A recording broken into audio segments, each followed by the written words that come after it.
I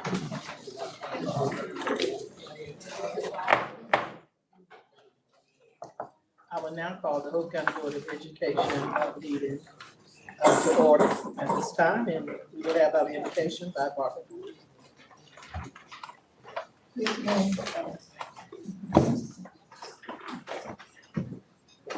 I apologize.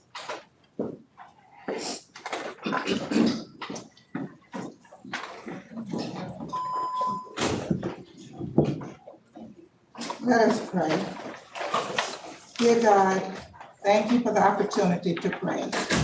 Thank you for those whose efforts and sacrifices protect our freedoms. Please bless and guide those in authority. We ask for special blessings for every member of the Hope County School family, that every decision made have your stamp of approval. Let every student receive that which is needed to ensure that they are equipped to do your will. We pray for all elected and appointed officials. Let them be mindful that serving is a blessing from you. Please bless and guide those elected to lead Hope County Schools. And God, we pray for your intervention in the war between Russia and Ukraine. We ask that you touch the hearts and minds of those responsible for the suffering. We pray for peace. We ask that you surround our sister Della and her family with love and comfort that only you can give. Let them lean on you. And Lord, let this humble prayer be acceptable to you. Amen. Amen. Next on our agenda then is the chair report. I would like to say good afternoon to everyone that's here this afternoon, our staff and friends that are here this afternoon. We have our county commissioner here, and I think we see some of our elected officials that are here, and well, some of our parents that are here. I think it's Richard's gone, but everyone, we just say a warm welcome to all of you. Glad that you are serving with us today. The chairman reported very short today, this time, because we were busy, everyone's been busy with the election, you know, trying to keep up with that. But yet and still, we had an opportunity to tour some of the schools last week. On the second, we toured about 3 of the middle schools. We did Santa Grove, we did East Hope Mill, we did Charlton. Did not get a chance to get some of the others in on that tour, but some of the other tours will be coming up later for our members to continue to tour. So we enjoyed the tours on last week. We would also like to extend our condolences to Della and her family, as prayer was been up for her. We know she lost her mother this morning, and our prayers go out to her as well as other members in our community. And I think this is all that I have for today. We will now turn it over.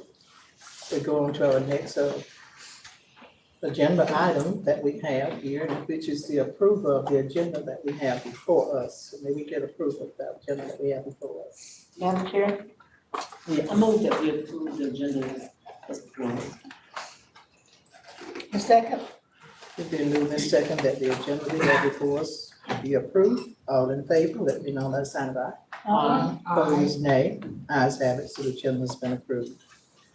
Next on our agenda, we have Spotlight on Success, and I will turn it over now to our agenda for Spotlight. Thank you. Our first item for Spotlight on Success is the recognition of Miss Elena Goins, who attended the Governor's School this summer. And we always ask our Governor's School attendees to come back and share just a brief overview of their experience. So at this time, I'll ask Mr. Lyndon Cummings, our Director of AIG and Advanced Placement, to please introduce Miss Elena Goins.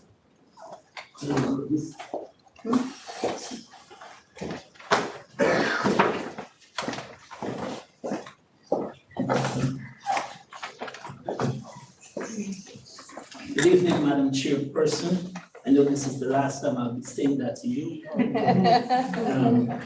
It is a pleasure.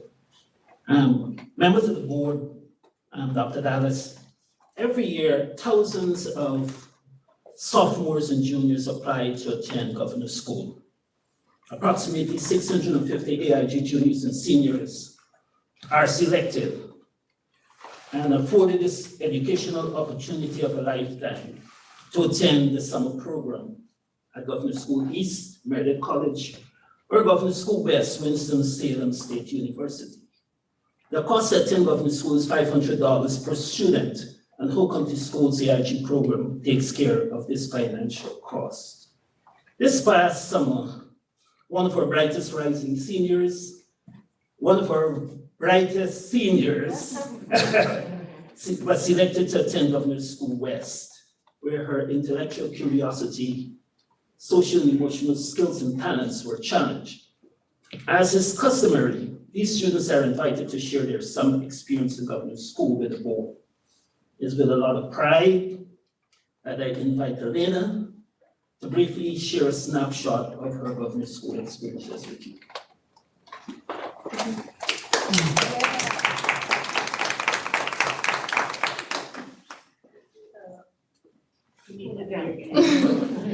First of all, I would like to say thank you to everyone that was involved in being able to send me to governor's school. It was a very fun experience. I was able to meet new friends, new teachers, a new way of learning about the natural science, which was my area 1. In that class, we learned about neuroscience, we learned about different ways that disease can transmit through a person, like the pandemic and the epidemic, and how COVID has affected us. My favorite part of governor's school was the concert. Yeah, the choral music they sung and instrumental music they played, and that was basically my best parts. Sundays was a chill time. We got to watch movies, hang out with our friends, and throughout the night, until it got curfew, we were able to play some sports in the courtyard of Winston-Salem. So I learned how to play spike ball, which is different. I was playing volleyball out there. It was fun.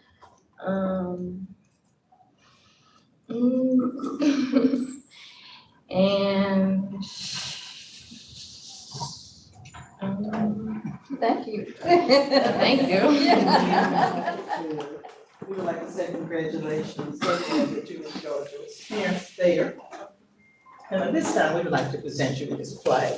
It says, "Making a grade, Hope County Schools," to present to Lonnie Goins, Hope County High School, Governor's School West, Summer 2022, presented by the Hope County Board of Education, November 10th, 2022.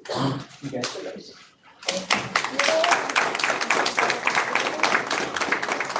I would also like to say that my parents did not like this experience as much as I did. Being away from them for 4 weeks was not fun. Elena, have your family come up.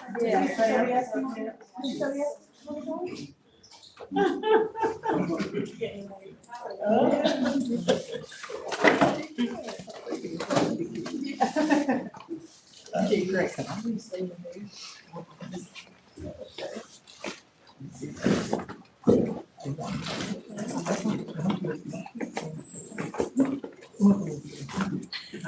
There we go, ready? A couple. 1, 2, 3, 4, 1, 2, 3.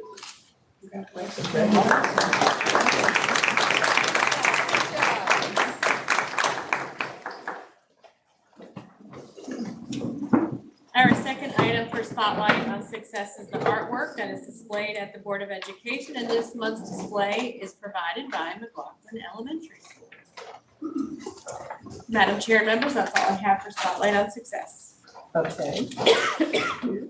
Next on the agenda is the public comments. So we will turn it over to Ms. Ferguson? Madam Chair, we have one member of the public who signed up for public comment. I want to remind individuals that comments regarding particular individual employees, student records, or other matters which are required to be kept confidential may not be discussed in open forum setting. All comments must be respectful and civil for ordinary rules of order and decorum. And everyone who speaks in public comment will be limited to 3 minutes. And our one individual who signed up is Jay Lake. Yes, And I'll let you know when you're ready. great, thank you. Yeah. So about over a year ago, I started trying to find out why Hoke High School doesn't have American and North Carolina flags in the classroom. And why they don't do the Pledge of Allegiance. Sent many, many emails. The principal at school did not care to really answer me until we called central office. I had one person answer me. So from September to May, I finally got a real answer saying, yes, all schools in our county will recite the pledge and we are in the process of acquiring flags. So thought it was done, and then I saw a guy last month talking about how there was no flag in front of his school and he had offered to buy a flag. And it made me wonder, so I started making phone calls. All the elementary schools say the pledge in the morning. Middle schools, yes. Some of them, there was one that had to be self-corrected. They started the next day after I called. So I called the high school thinking, all right, we're off to a pretty good start. I think the person scoffed when I asked what time they did the pledge in the morning. Oh, we don't do the pledge here. Roger. I don't know why. I still don't know why. I've offered to buy flags for the classrooms. I've offered to do fundraisers. I can't get an answer why it's not done. As far as I know, it's the law. It's a basic standard for our classrooms to have American and North Carolina flags. It's a standard. So how do we make it happen? So my last question is, if this isn't happening, this basic standard, what else is being disregarded? What else in the classroom is being disregarded? I hope this is it, and I hope we can remedy it. Thank you. Thank you, Ms. Lake. That is all of our public comments for this evening, Madam Chair. Okay, we will continue with our agenda. Next, we have the consent agenda, which we had 6 items on there. Are there any questions concerning the consent agenda? If none, may we get permission to vote on it? Madam Chair, Yes, I move that we accept the consent agenda. maybe do a second. Second. We move in a second that we accept the consent agenda. All in favor? Aye. All opposed? Ayes, what have it. So the consent agenda has been approved. Next on the item, we have the action items. And I turn it over again to us. For action items. Thank you, Madam Chair and members. We have 4 action items for this evening. Action item number 1 includes our 2022-2023 comprehensive school improvement plans. At this time, let me ask Dr. Erica Fortenberry to please share this information.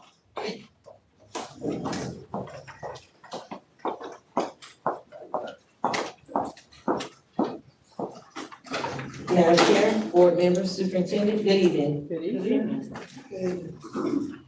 As you may recall, in September 27th and September the 29th, we had our schools or school administrators present their school improvement plan.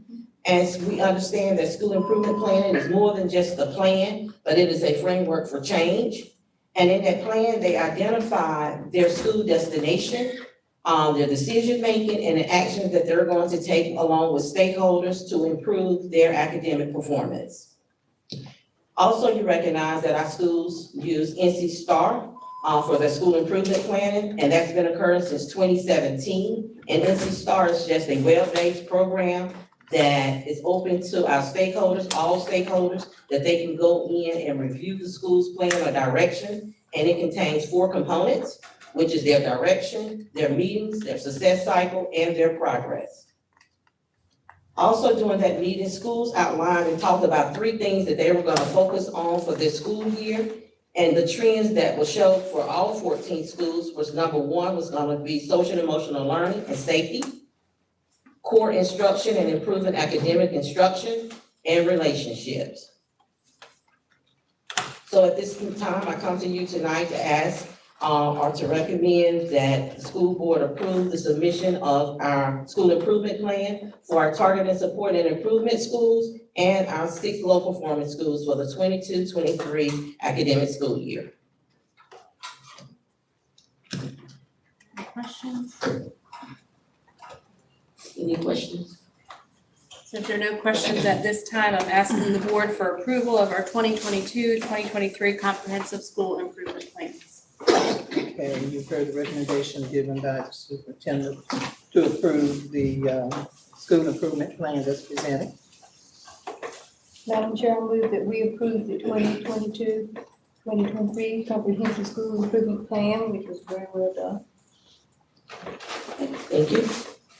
Second. It has been moved and seconded that we approve the plan that was presented. All in favor? Aye. All opposed? Ayes have it. Thank you. Okay. So our second action item is consideration of a raise for our Hope County Schools bus drivers. Let me ask Ms. Lanae Chavis, our Chief Finance Officer, to please provide information regarding this raise. Good evening, Madam Chair, board members. Good evening. Good evening. This evening, we're here to discuss a possible increase in our hourly rate for our bus drivers. Hope County Schools continues to experience staffing shortages with our bus drivers due to the amount of time required for an employee to obtain a bus license, the backlog of our staff being trained, and the state labor shortage. Current bus drivers are taking on additional routes, and routes are being retasked to ensure students are getting to and from school. We also recognize the loyalty of our current bus drivers. We are proposing a 25-cent per hour raise for all bus drivers. The current bus driver salary starts at $15 per hour. The projected cost of this hourly increase is approximately $30,000. Our plan for implementation would be to make it effective October 14th, 2022, which is the beginning of the pay cycle for our November pay period. I have a question. Yes, ma'am. So every bus driver that we have is making at least $50 an hour right now. Correct, yes, ma'am. Every bus driver is making at least the minimum of $15 per hour. Yes, ma'am. Do you think that is gonna be enough to keep our bus drivers in place? Because we are steady losing bus drivers. And people are steady complaining about kids not being picked up. We looked at an amount that we could afford with transportation because we have to continue not only paying their hourly rate, we have to keep our buses on the road. Transportation funding pays for the repair of buses, it pays for everything dealing with transportation. So looking at that and Social Security, retirement, hospitalization, that's what the minimum we can probably afford At this time. at this time. Yes, But ma'am. we can look at other resources to pull it from if we need to. That's the only part of money we have for it right now. So we talking about part-time and full-time? If all bus drivers, yes, Their ma'am, hourly rate. all bus drivers. How many bus drivers go to, Pine Hill? Two. About two that go up on the hill. Yes, ma'am. $15 an hour, is that about average, or do we have quite a few or many that are over the $15 an hour? The range goes anywhere from $15 to $17. We have some that make it more than $17 an hour. So it just depends on their years of experience. I would probably say 50% of our bus drivers are making it at the minimum $15.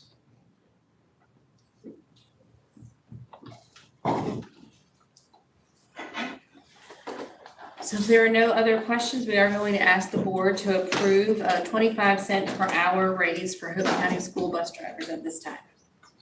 You've heard a request from the superintendent for the 25% raise for our bus drivers at this time. May we get a motion? I move that we approve the 25 cent per hour raise for all of our bus drivers. Second. It's been moved and second that we approve the 25% raise that's been recommended. All in favor? All opposed? Ayes have it, so the recommendation is approved. So action item number 3 is the retention bonus for Hope County School employees. I'll ask Ms. Lanae Chavis, our finance officer, to provide the information we've outlined regarding the retention bonus. So as we said, as we continue to experience staffing shortages associated with the recovery of COVID-19 and the state labor shortages, Hope County would like to recommend a retention bonus for employees. While there are many factors that influence staff retention, such as workplace environment, a sense of appreciation, and inclusion in decision-making process, compensation is a critical factor in the retention process. Due to staff shortages and vacancies related to the recovery of the COVID-19 pandemic, staff members have assumed multiple responsibilities and assignments, such as driving multiple routes, providing services at several schools each day, and providing instruction to multiple classes. As a result of the additional duties used to maintain regular and educational interaction with students, we would like to offer a retention bonus to all of our full-time and part-time permanent employees. The amount of the bonus can be up to $1,200 for the 22-23 school year. The bonus will be paid in January 2023. And we looked at how we would determine the amount for an employee. A permanent full-time and permanent part-time employee, if employed on or before October 1st, 2022, and still employed on January 13th, 2023, they will receive a bonus of $1,200. If an employee is employed between October 3rd and November 14th of 2022 and still employed on January 13th, they will receive a stipend of $600. So then our temporary employees, such as our substitutes, bus monitors, tutors, and retirees, we say they must be employed on January 13th and work a minimum of 30 days and receive a $600 bonus. So herein lies the question is, who do we determine is permanent part-time and permanent full-time? That would be our bus drivers. So our bus drivers would be eligible for this $1,200 bonus. We're including them as part of the permanent part-time category. Full-time bus driver. The full-time, all bus drivers would be in the $1,200, as long as they are employed on or before October 1st, 2022.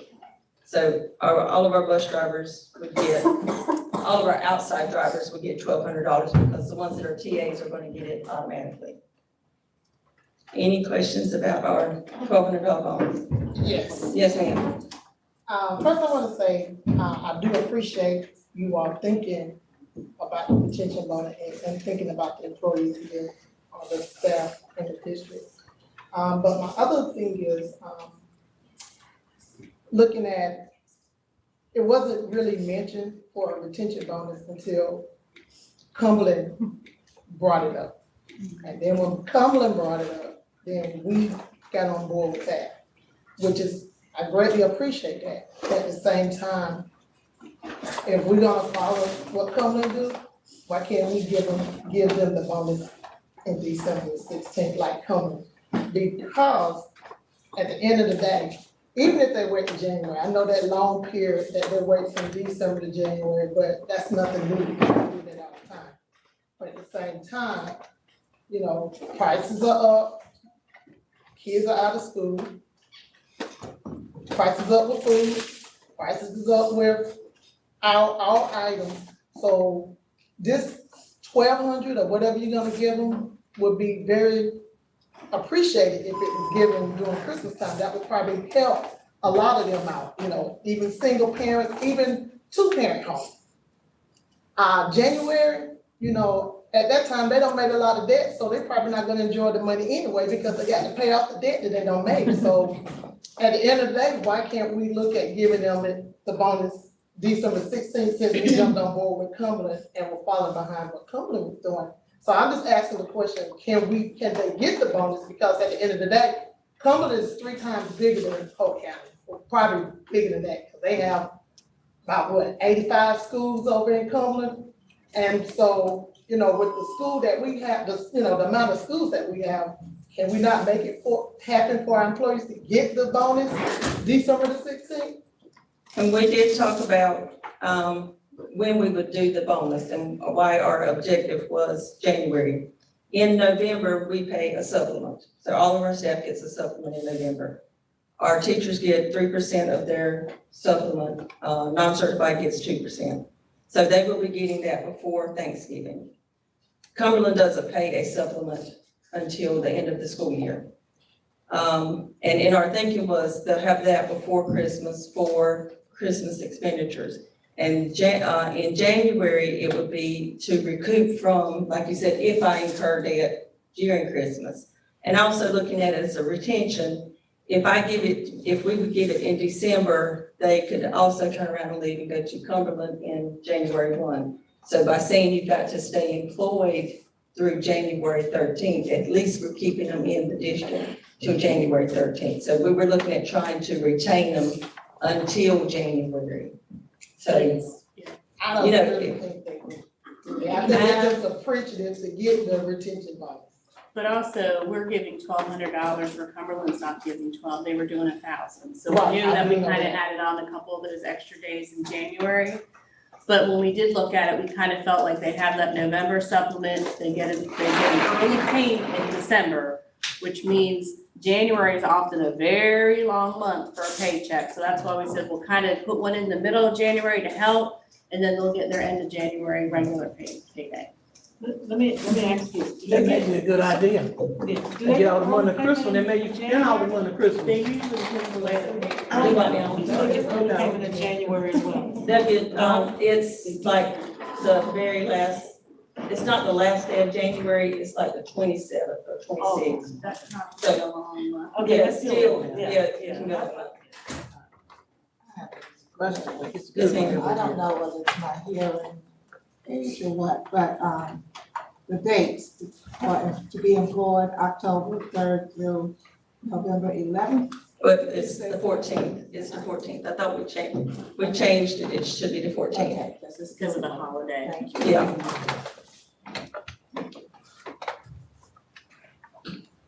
Okay, so are there any other questions regarding the retention bonus? Okay, so if not, at this time, we will ask the board for approval of the retention bonus for Hope County Schools. Maybe get a motion, please. Take it, I move that we approve the whole county, school retention bonus for December. A second. It's been moved and second that we approve the recommendation by the superintendent of retention bonus for the staff. All in favor? Aye. All opposed? Ayes have it. Thank you.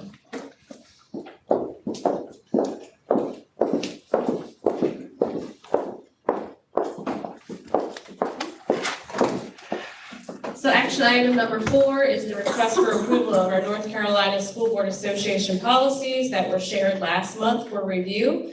As we discussed last month, the North Carolina School Board Association has provided a table that includes the required and recommended revisions to our policies. In addition, we did add policy 1320/3560, our Title I parent involvement, for review as well. So we did outline who was assigned. If you had any questions about those policies, that you were able to reach out to them. But if board approved, we will go ahead and begin updating all of our electronic and our official hard copy that we maintain in the board. So are there any questions at this time about policies? Okay, so at this time, I will be asking for approval of the revisions to the Board of Education policies outlined in the North Carolina School Board Association table and policy 1320/3560. Okay. Quick recommendation coming from the superintendent, revision of the policies, updates. Maybe get a motion? Madam Chair, I make a motion that we approve the Board of Education policy updates. Second. It's been moved and seconded to approve the Board of Education policy update as was recommended. All in favor? Aye. All opposed? Ayes have it. Okay, thank you, Madam Chair and members. That's all we have for action items.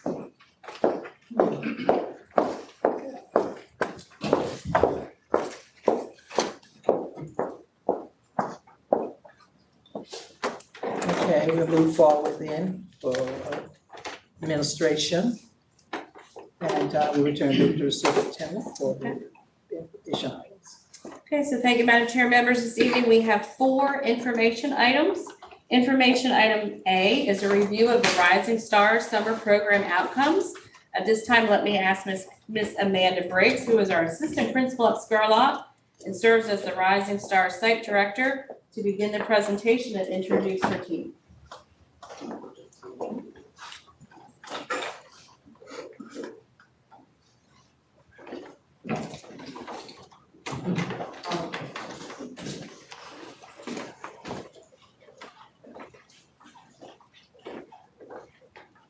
Good evening, and thank you so much for having us tonight. I would also like to join me on Dr. Pat White and Mr. Fletcher Wright.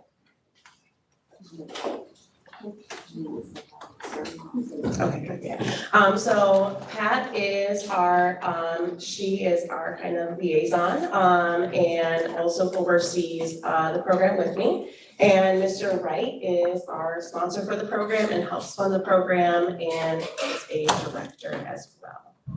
We're gonna go ahead and get started. Dr. Lenz is going to get us started with our introduction. Thank you. Good evening. Good evening. It is our pleasure to be here, and I would like to thank you on behalf of the Citizens for Early Childhood Education.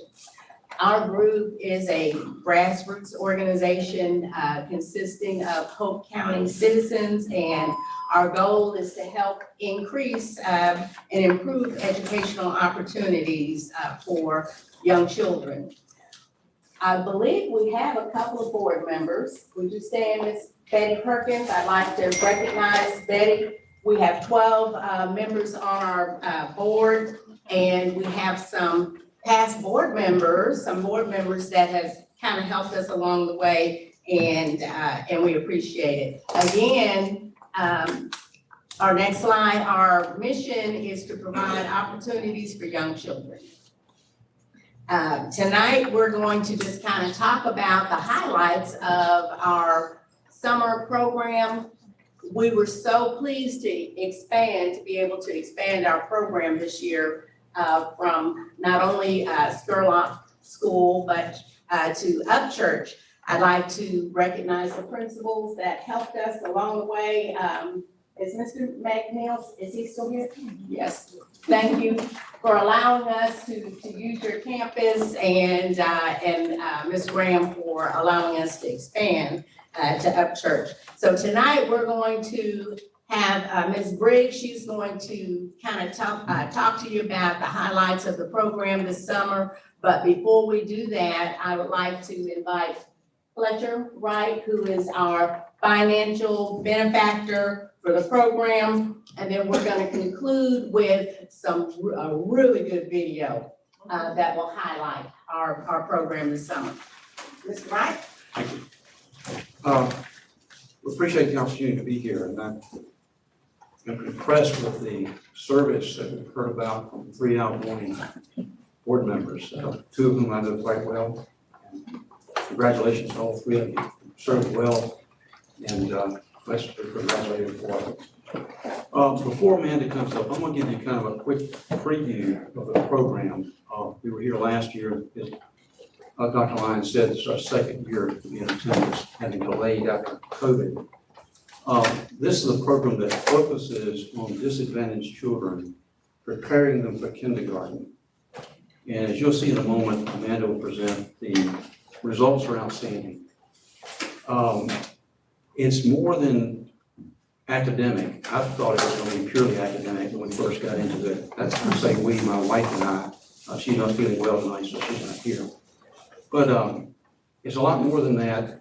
Amanda will talk about that, but the socialization, the confidence building, the physical activities in and of themselves, holding a pen or a pencil, being able to write their name and other things that add to their academic careers.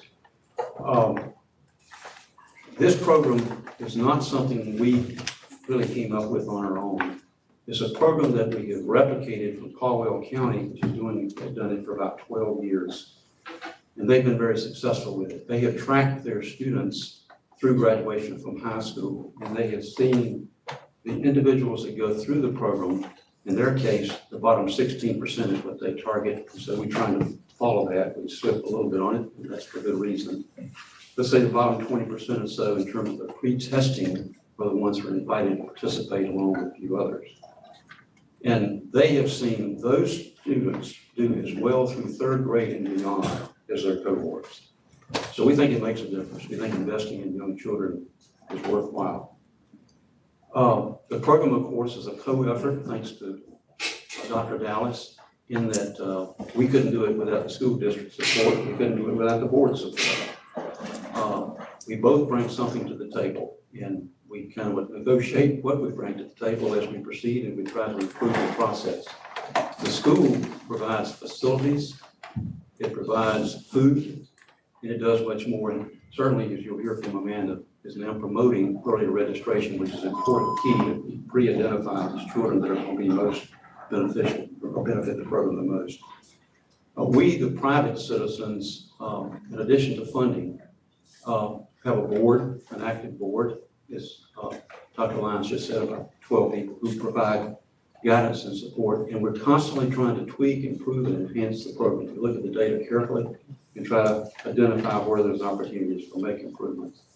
On the board, I think we can welcome back, hopefully, Barbara, since she's now on board. We'll see if she'll get ready to do that.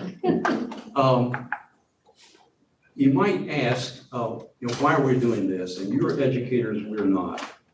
My wife and I have been involved in Africa for about 20 years of working education, so we have a snippet of perspective, but we don't have children, so we haven't lived it like you have. And a walk away for us about 5 years ago was someone here in Hope County told us that 90% of brain development takes place by age 5. That's probably old news to you, but it was new news to me, at least. I'm not sure about Ann. And we said, well, wow, that's where we ought to focus. And so it took a few years to kind of identify this program and transport it into Hope County, which our dream and our hope is to expand it to all elementary schools in the coming years. Well, actually, I did some research this morning. Ian Mavis is old hat, but this is a quote that stuck with me. From birth to age 5, a child's brain develops more than at any other time in a life. And early brain development has a lasting impact on a child's ability to learn and succeed in life, succeed in school and life. To me, that's powerful. If we're investing in children, particularly young children, we think there's a big payback. In closing, let me say thank you to the board. We're grateful for the administrative participation and leadership.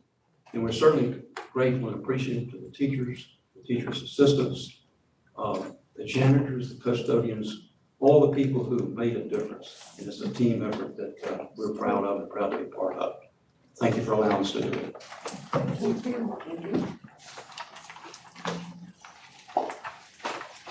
Okay, so I'm going to give you some basic information about our program. So we did hire some really great teachers to help with our program. We know that kindergarten teachers are a rare breed to begin with. And so hiring the best of the best was really a great part of this camp. They really drive the camp. They help get those, students getting what they need to know. And so it's great that we have those teachers and their teacher assistants. Let's start with our student selection. So they are identified through our Hope County Schools registration, and we use a screener to identify our students. So they will come into our schools, they will be screened. to see kind of where they're at and give us an idea of the population of students that we'll be working with. And we use that as a selection for our program. So this year, the program took place July 13th through July 29th. And just a few more details, we do provide them breakfast and lunch, which is very appealing to parents in the summer. We also provide them with high quality educational resources, which is absolutely fantastic for teachers. They're given crates of materials to use. They get so very overjoyed when they open those up because they're just wonderful, high quality materials. During our program, we cover phonics and reading, some very basic math, such as learning our numbers, the basics of counting. We even work on some science, and we will get into our social skills and our school procedures as well. Parents always want to know what's going to happen to their babies during the school day, right? So we have our parent orientation, and that is a time for parents to come in, just like with our open houses. They meet the teachers, they get to know the campus, they get to know the classroom. We run down some of the basic information for them so that they feel comfortable with what will be happening with their child during the day that they're at school. And it's a great time for the teachers to make connections and for us to see each other's faces. So in our program, it's very important that we learn the school and classroom routines. So some of these children were toddlers during the pandemic. So maybe not even leaving their house has been something they've been familiar with. So going into a public area with other students is a new thing for them. So they are going to learn how to sit at the carpet and wait their turn, and how to raise their hand, and when to speak. They're going to go through the cafeteria line and talk to our workers in the cafeteria and say their names and learn their manners in the cafeteria. And those are absolutely important things that we cover within the first few weeks of school. But we're already doing this in July before school starts. And so when they come, they are prepared and they know the routine and they are ready to jump right in. They also jump right into curriculum. We start with writing our names. Students begin writing their name every single day. Some can't do it at all when they join, and by the end, they can write their name. They write their letters. They begin learning sounds, recognizing numbers, counting, working on their fine motor skills like holding their pencils properly. And we also go into our Reading Horizons curriculum, which has some different things that students do, a call and response. They get used to doing that. So they cover some things that they will already need to know. So they are familiarized and they are ready to start. A very, very important part of our program is the social emotional learning piece. Again, some of our students have never been separated from their parents before, so that can be a big step. Administration will tell you the first few days of school, there can be a lot of tears from kindergartners because they are working through those emotions, they're scared to be away. We're getting through those emotions here during the program, and it's exciting because they know that they're going to come to something great every single day. So they get to make friends at recess, they get to work through that separation of leaving their parents in the car in the morning, and it is really beneficial for us to get that established before school starts.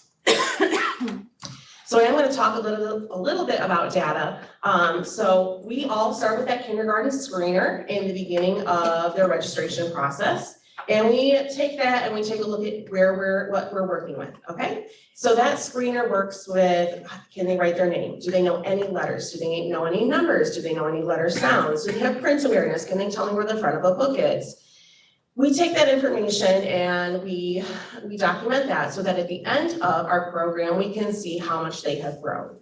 And both at Spurlock and Upchurch, students have made significant gains in both of those areas. And this is a 2.5 week program.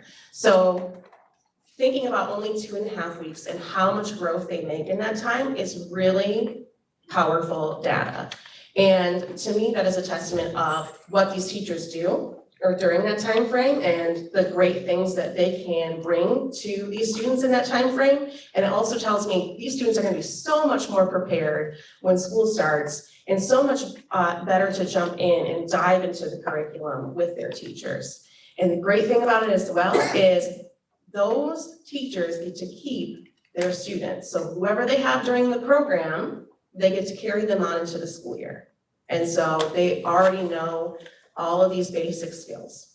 We also do a screening for, I'm sorry, you can go to the next slide, for our social skills and self-discipline. So like paying attention, being able to participate in a group setting, playing cooperatively. Those are absolutely necessary skills. So as you can see here, again, we have significant results there as well. And this is something that we feel is really, has to be taught in the classroom.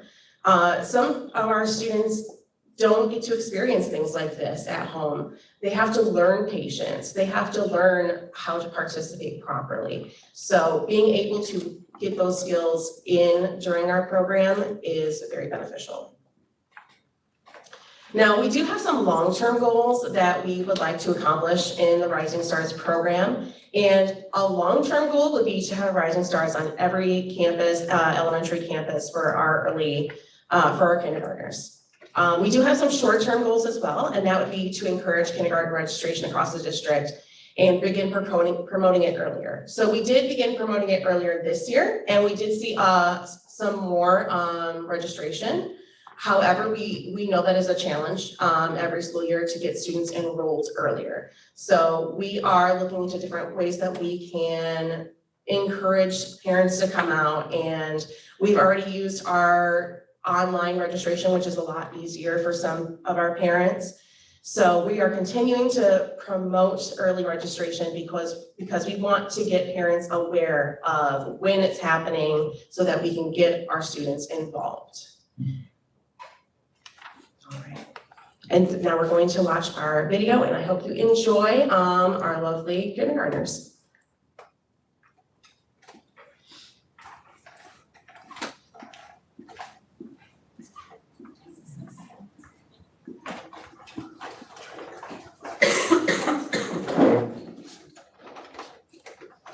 Hang on one second.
Thank you, we thank you, and we know our students and their families thank you. It's such a good opportunity for our students to get acclimated to school before they come into a classroom of 20 students, so thank you, we appreciate it. Okay, our second information item this evening will be the portrait of a graduate, and we're gonna ask Dr. Register to please share that.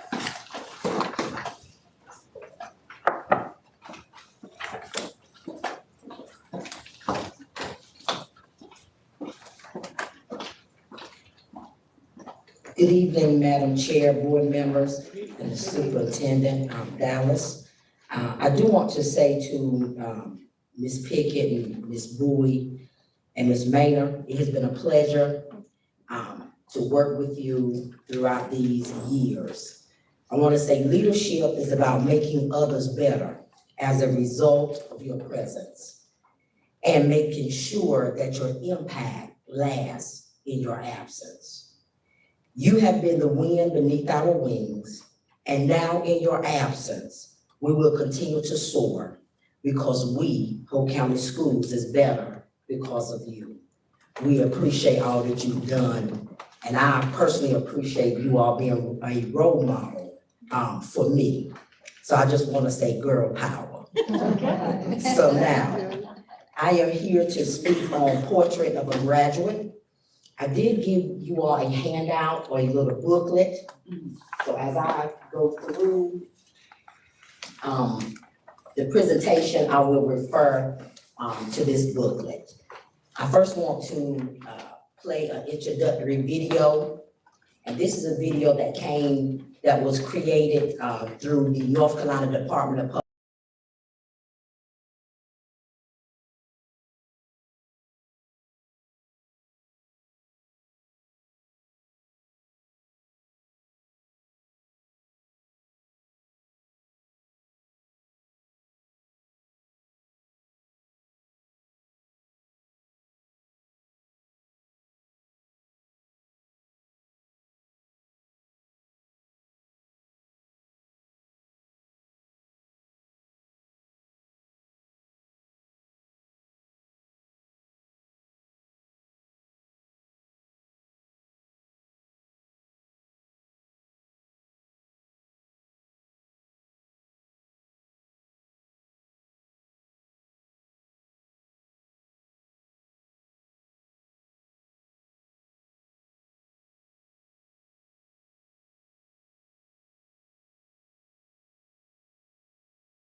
they put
Competent administrators, a principal with leadership skills and the ability to retain those competent and well-trained teachers.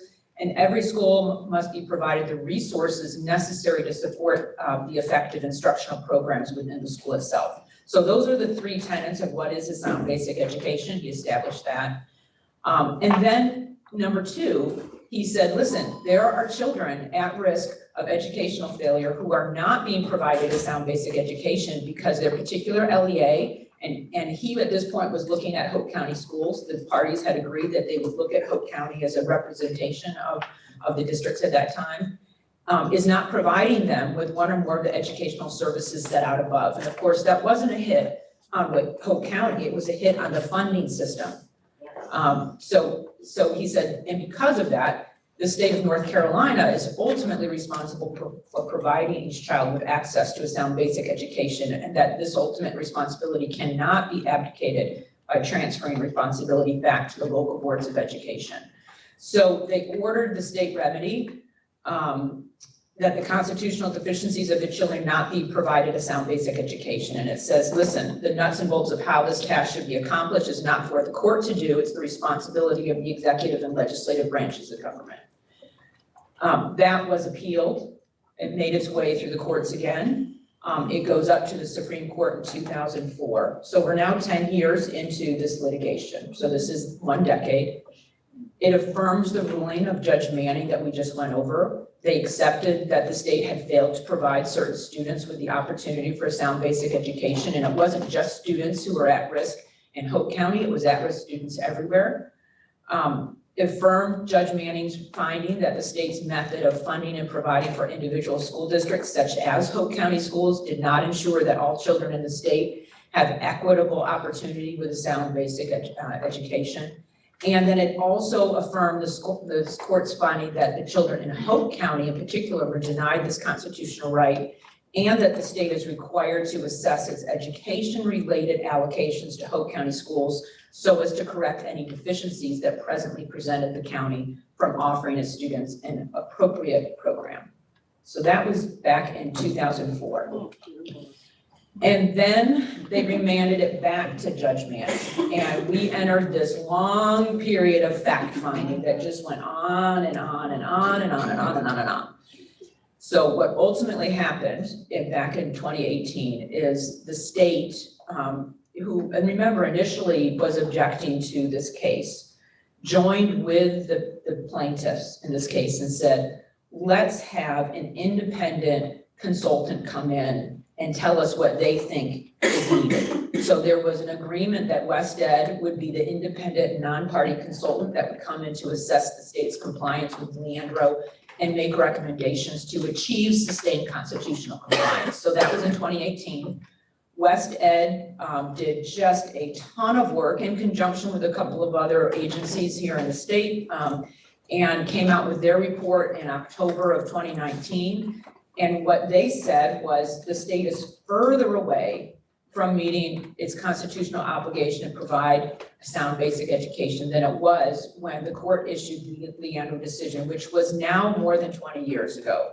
And just to give you an idea, just recently rankings of the states came out and it showed that the funding level for public education in North Carolina, we are 47th out of 51. Funding in effort, so the funding level itself is 47 to 51. In funding effort, we're 49 to 51. The only people below us, the only states below us is the District of Columbia and Arizona. It also gave us an F in our funding, and that is based on funding allocated to support K-12 public education as a percentage of the state's economic activity. And to talk about the inequities a little bit, the divide in the per pupil spending right now in the state ranges from a low of $8,573 per pupil to a high of $20,000, more than $20,000 per pupil. And that's just all based on local resources, right? And how much local support is being provided and can be provided. So the West Ed report, if you could go back just 1 second. Oh, no, we're good, go. Thank you, sorry. So the West Ed report made lots of findings, but they also had some recommendations. I've highlighted a few of their recommendations here. They felt that the state funding model needed to be revised so that it could provide more adequate, equitable resources. We need to provide all at-risk students access to high-quality early childhood programs. We need to direct resources and opportunities to economically disadvantaged students. We need to revise student assessment and accountability systems, and we need to build an effective regional and statewide system of support for the improvement of low-performing and high-poverty schools.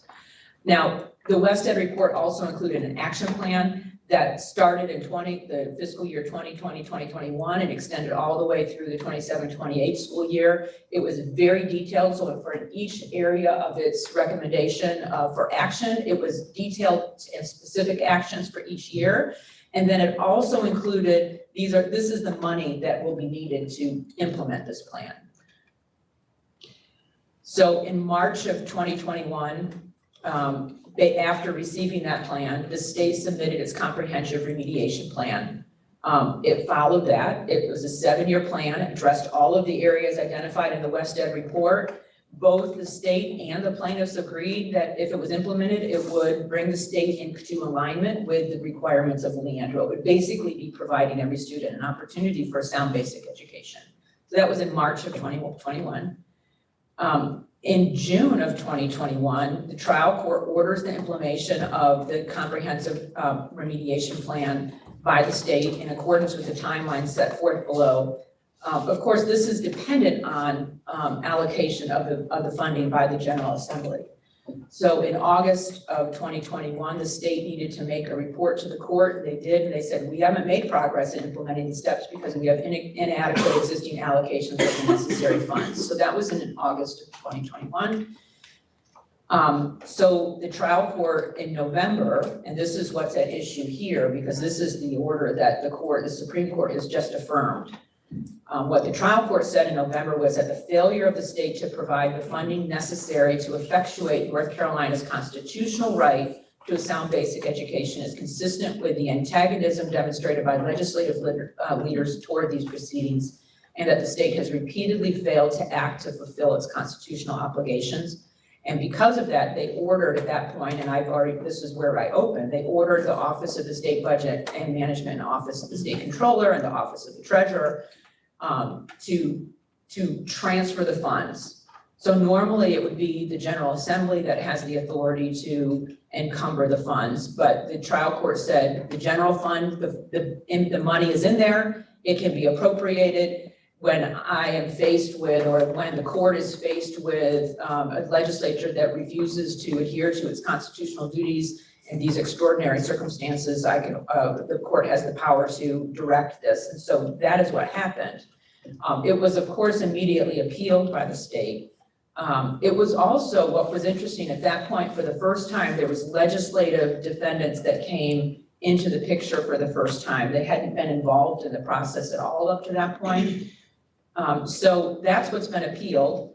And the court, go ahead, upholds that decision and directs the transfer of funds that I had already said. And I think what's interesting in looking at this, in addition to upholding the order, they remanded it. There was 3 separate instructions that came with it. One, you're going to need to recalculate the funding based on our current budget, because you're going to need more funds now because time has passed. So do that quickly.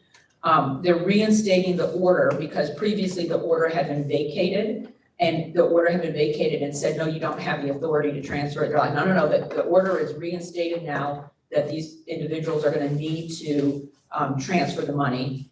And then it says, and the court is going to retain jurisdiction, the trial court will retain jurisdiction over the case to monitor compliance with this order and with future years of the remediation plan. There's some really powerful language in this decision. This was not a unanimous decision by the court. It was a split decision, and some of the justices who are in the majority will not be there any longer as a result of the elections. So how the elections impacts this decision, we will see. But I think it's important to look at some of the things that the court had said. Because the Constitution itself requires the General Assembly to adequately fund the state's system of public education, in exceedingly rare and extraordinary circumstances, a court may remedy an ongoing violation of the constitutional right to an opportunity to a sound basic education by ordering the transfer of available funds. And there were extraordinary circumstances in this case. The trial court acted within its inherent powers to address the ongoing constitutional violations through equitable remedies. And then it said the court indicated that the remedy here is consistent with the separation of powers and the system of checks and balances by preventing the legislature from unilaterally violating constitutional rights with no regard for the judiciary's role in protecting constitutional rights. The court did also want to point out that the legislative intervention at the 11th hour really had little impact. It noted that for the couple of decades that this case had been going on, there were no legislative defendants. And they indicated that here. Legislative defendants have largely opted to comment upon the proceedings from the sidelines, including by publicly disparaging the trial court itself. In doing so, legislative defendants functionally abdicated their constitutional duties and accordingly undermined their own credibility to raise these arguments at this 11th hour. And it also went on to say, at best, they reveal a fundamental misunderstanding of the history and present reality of this litigation. And at worst, they suggest a desire for further obfuscation and recalcitrance in lieu of remedying this decades-old constitutional violation. So I won't read these additional quotes. I mean, I think the court's decision is very powerful. At this point, like I said, it's been remanded. The court said, you know, they have sincere hope that this will start a new chapter, one with the parties lay down old divisions and distrust to forge a spirit of collaboration and good faith. And the next step in the case would be request by the trial court for additional information from the parties regarding the impact of the 2022 budget and updated calculations is likely what will happen. I'm happy to take any questions. Of course, we have not been representing you in this matter. You've been working with Parker Poe for many years on this. They've done an excellent job, and she's offered to come and speak with you next month as well. But I wanted to give you an overview of kind of how we got here.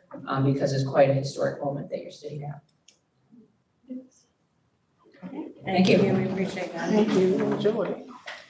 So information item D is your monthly financial report. If you have questions, please direct them to our finance officer, Ms. Juana Javis.